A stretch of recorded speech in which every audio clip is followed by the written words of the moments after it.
দর্শক, এই বিষয়ে নিয়ে আরো বিস্তারিত খবরাখবর জানাতে খুলনা থেকে আমাদের সাথে যুক্ত হচ্ছেন বেলাল হোসেন সজল। আমরা চলে যাচ্ছি তার কাছে। সজল, এই ঘটনার বিস্তারিত জানাবেন, আহতদের অবস্থা এখন কেমন জানাবেন। নগদ নিয়ে এলো হার না মানা হার অফার। সর্বনিম্ন 10,000 টাকা রেমিটেন্স নগদে পাঠালে থাকছে স্বর্ণের হার জেতার সুযোগ।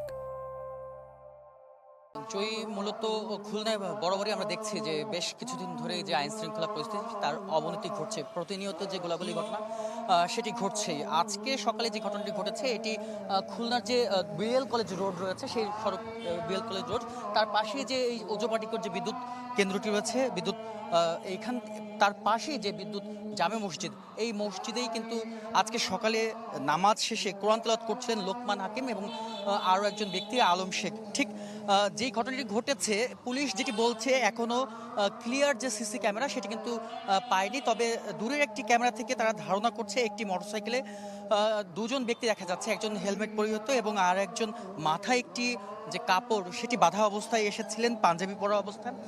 তাদের মধ্যে থেকে একজন এখানে এসে ভিতরটি ঠিক আপনারা দেখছেন যে বালতি রাখা রয়েছে, একটু আগেই দেখেছে এখানে যে সেটি রক্ত সেটি কিন্তু পরিষ্কার করছিলেন।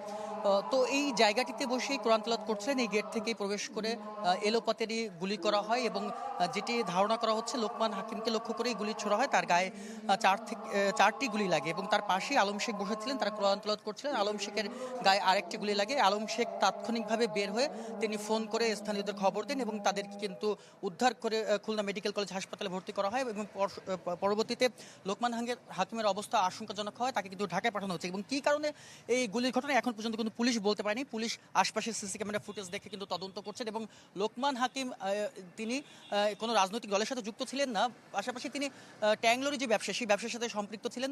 এবং পুলিশ যেটি বলছেন, যেহেতু পরিবারের স্বজনরা এখন কান্নাকাটির অবস্থা রয়েছেন, বেদনাদায়ক পরিস্থিতি, এই মুহূর্তে কিন্তু স্বজনদের কাছ থেকে জিজ্ঞাসাবাদ করতে পারছেন না, তবে তার ধারণা করছে এই ঘটনার সাথে আরও 3-4 জন জড়িত থাকতে পারেন। সকাল থেকে তিনি সজল, ধন্যবাদ আপনাকে।